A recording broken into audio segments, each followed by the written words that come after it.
Bonjour tout le monde! Bienvenue à ce nouvel épisode de l'épopée du bien-être. Aujourd'hui, on parle de deuil, quelque chose que tous les humains nous allons vivre à un moment donné dans notre vie.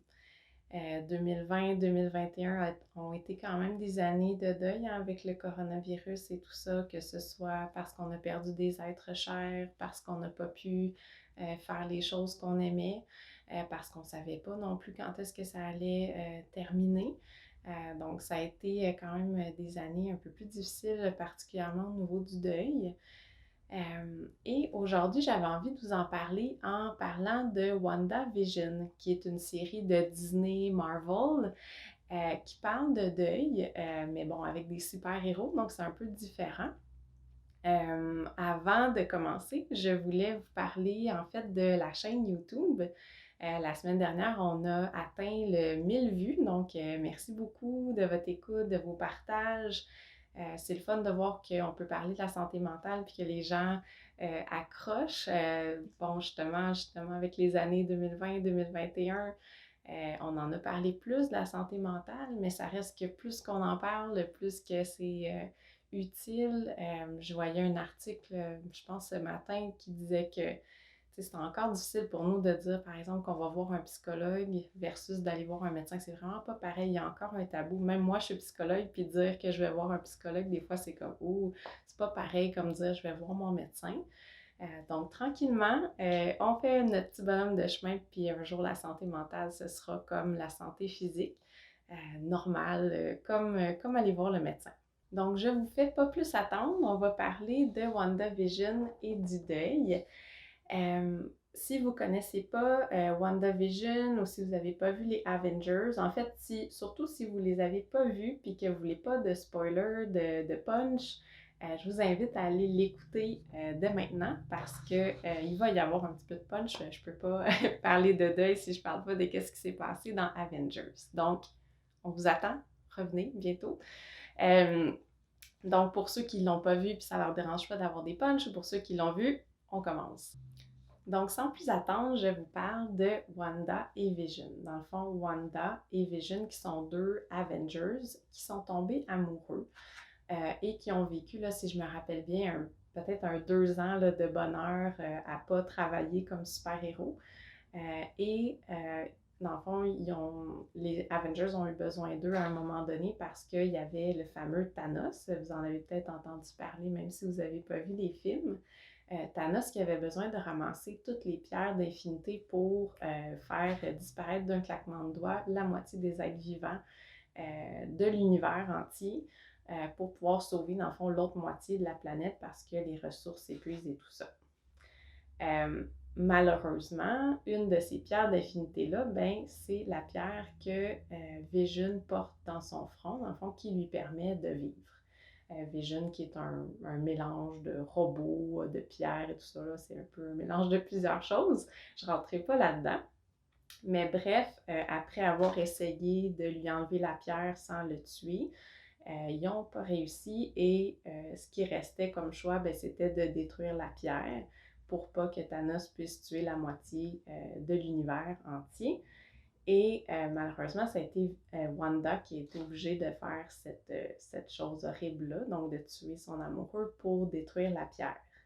Par contre, ben, dans ces films-là, hein, ça se passe pas toujours comme prévu. Donc, ce qui est arrivé, c'est que Thanos avait une pierre de temps. Donc, il a pu reculer dans le temps, faire en sorte que la pierre n'était pas détruite et la prendre, puis quand même tuer Vision. Donc, dans les deux cas, Vision est décédé. Et il y avait un de ces deux cas parce que c'était sa propre blonde qui devait faire cette horrible chose-là. Et finalement, elle se retrouve sans son amoureux et dans un deuil. Donc, l'émission commence, l'émission WandaVision, donc elle commence une fois que tout ça avec Thanos est terminé.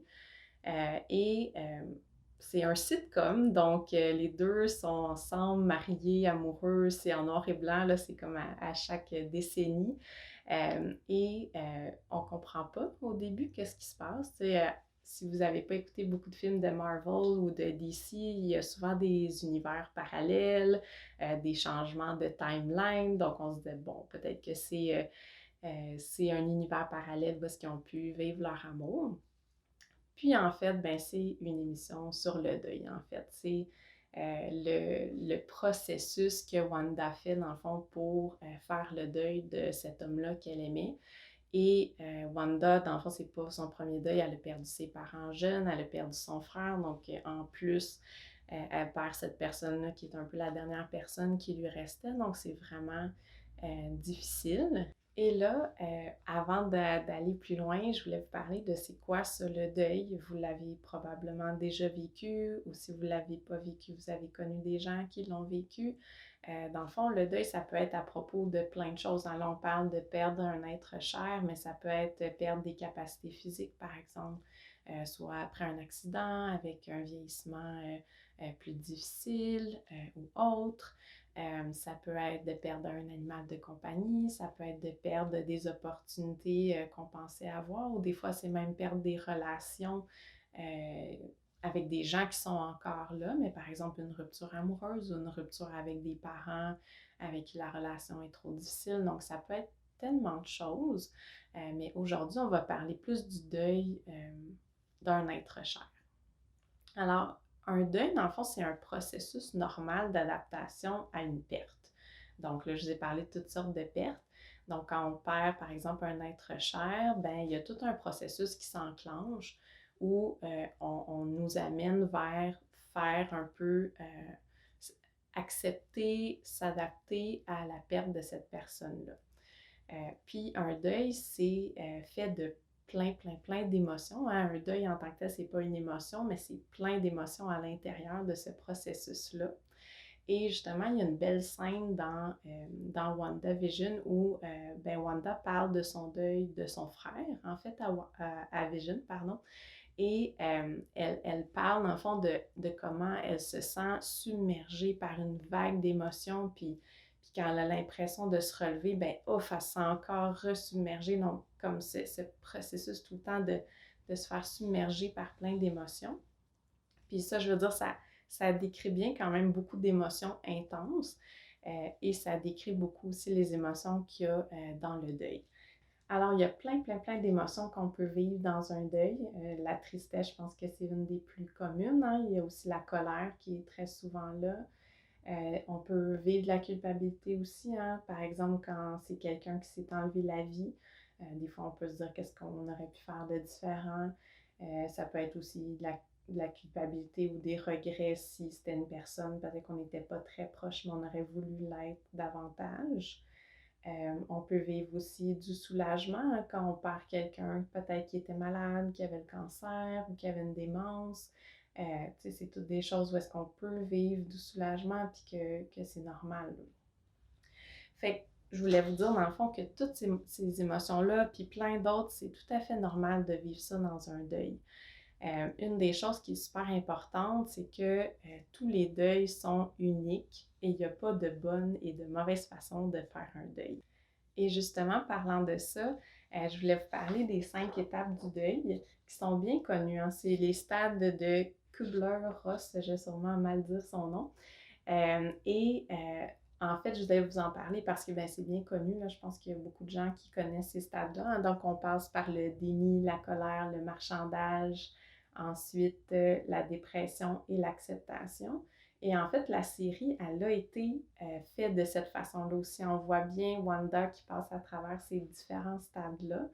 Par contre, ce que je voulais vous dire, vu que je vous disais que tous les deuils sont uniques, c'est qu'on ne va pas nécessairement passer par toutes ces étapes-là. Ça se peut que oui, ça se peut que non, ça se peut qu'on se promène plein de fois. Tu sais, c'est vraiment pas linéaire. Puis ça c'est connu quand même que c'est pas linéaire, ces stades-là. Puis c'est pas, par exemple, parce qu'on arrive à l'acceptation que c'est terminé, puis on repasse plus par la colère, le déni. Donc, le deuil, ça bouge beaucoup, c'est différent pour chaque personne et notamment ça, mais parce que c'est comme ça, ben aussi au niveau du temps que ça prend, ben ça prend le temps que ça prend, puis c'est différent pour tout le monde. Tu sais, on entend souvent des gens dire, par exemple, ben voyons donc, ça fait 2 ans, tu devrais t'en être remis, ou voyons donc, ça fait 3 mois, comment ça se fait que tu as déjà une nouvelle amoureuse ou un nouvel amoureux? Ben ça marche pas comme ça. Il y a des gens que ça va vite, dépendamment aussi du deuil. Hein, ça veut pas dire que parce que un deuil qu'on a eu, ça a bien été, ou bien été, que ça a été vite, que l'autre sera pas lent ou que les deux seront pas pareils. Donc, vraiment, chaque deuil est unique, puis il faut pas vous mettre la pression par rapport à ça.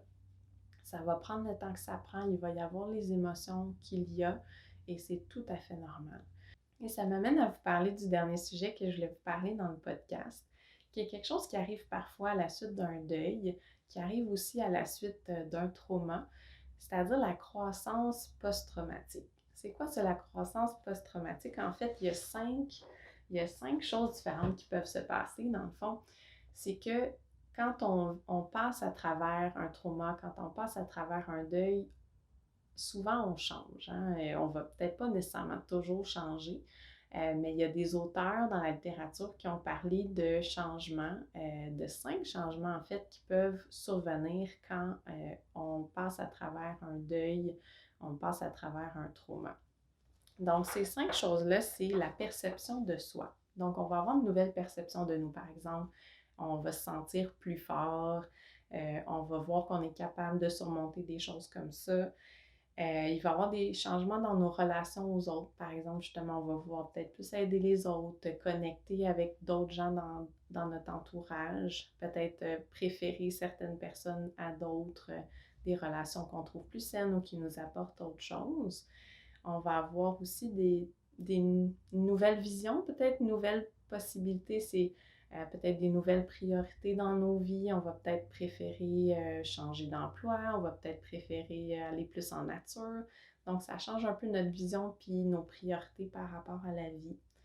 Au niveau existentiel aussi, c'est que ça peut changer le sens à la vie. Parfois, on peut souvent voir ça, des gens qui vivent un deuil ou vivent une maladie ou des choses comme ça, puis que le sens à la vie va vraiment avoir changé. Des fois, c'est très spirituel.